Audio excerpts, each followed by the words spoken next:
तुम्हें ना अब सिर्फ तुम्हारे मरने का इंतजार है। तुम अब नहीं बचोगी।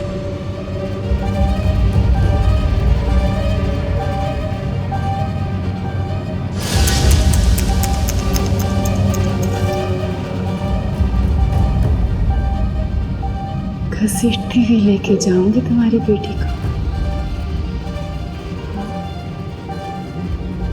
कैसे बचाओगी? हाँ, पूरा आश्रय कर दूंगी उसका मैं। देखते जाओ।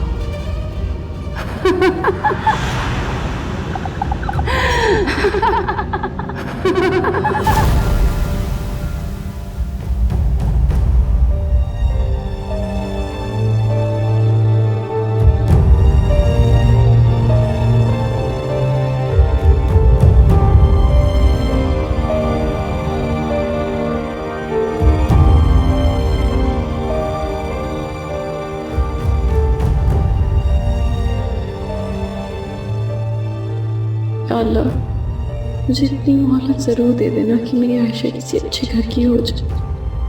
बेगुनाहों की सज़ा मेरी बेटी को मत देना। मुझे रास्ता दिखा को। या अल्लाह मेरी मदद कर। कोई नहीं है हमारा तेरे सिवा।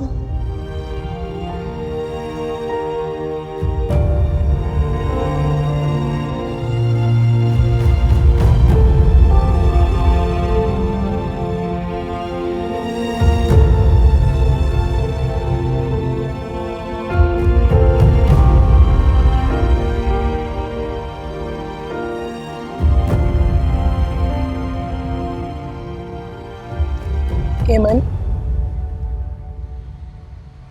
तुम्हारी तबीयत तो ठीक लग रही है मुझे।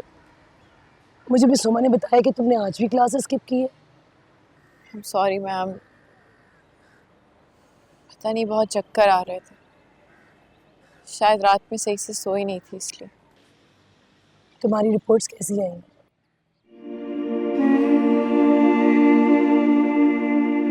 ठीक आई। चलो, अल्लाह का शुक्र है। मगर तुम मुझे कुछ स्ट्रेस में लग रही हो। मैम, आपकी नज़र में कोई रिश्ता है अच्छा सा? तुम्हारी बेटी के लिए? मैं सोच रही थी कि जल्द इस फर्ज से भी निपट जाऊं। ऐसे तो मेरी नज़र में भी कोई रिश्ता है नहीं, लेकिन मैं अपने जानने वालों से कह देती हूँ। बहुत शुक्रिया मैम। आप जानते ही हैं कि उन लोगों को देने के लिए मेरे पास इज्जत के अलावा और कुछ नहीं। इसी बात का तो डर है। आजकल के लोग इतने बनावटी हो गए कि बच्चियां खाली हाथ अगर अपने एक ससुराल जाती हैं तो उन्हें सिवाय तानों के कुछ नहीं मिलता।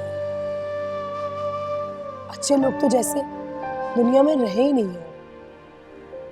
इसी बात का तो डर है मुझे। हेमन, तुमने अपनी बेटी से पूछा? क्या पता वो किसी को पसंद करती हो। आई मीन, यूनिवर्सिटी में जाती है, ग्रो अप है। नहीं मैम, मैं अपनी बेटी को बहुत अच्छे से जानती हूँ। आयशा बिल्कुल भी ऐसी नहीं है। लेकिन हेमन, क्या पता वो तुम्हें ना बता रही हो। क्या पता उसे तुम्हारा डर हो इसलिए तुम्हें ना बता रही हो। हाँ, मेरे ख्याल में किसी को पसंद करना कोई ऐसी बुरी बात नहीं है। मेरी राय तो ये है कि तुम उससे बात करके देखो। मिस अमन, आपके भाई आए हैं। मेरे भाई? जी, राशिद साहब। आप चलिए, मैं आती हूँ। मैम, अगर आप इजाजत दें तो मैं भैया को मिलके आ जाऊं? नहीं, मेरे ख्याल में अगर तुम्हारी क्लास नहीं है तो तुम घर जाके रेस्ट करो। शुक्रिया। अल्लाह हाफिज।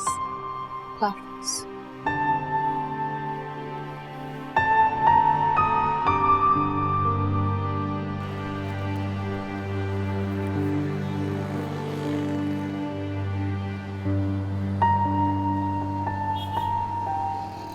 अस्सलाम वालेकुम भाईजान।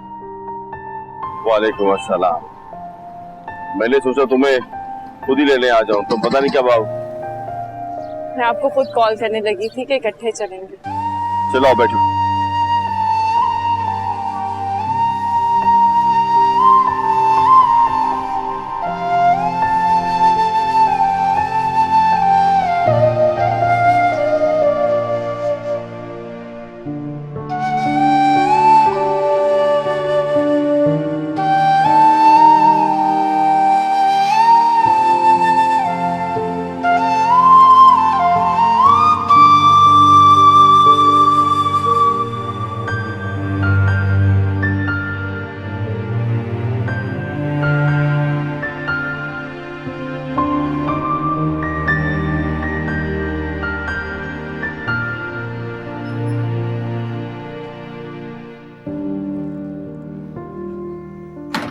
आप बैठे, मैं आ रही। नहीं हेमन, तुम बैठो। मुझे तुमसे बहुत जरूरी बात करनी है, मुझे कुछ नहीं चाहिए, बैठो।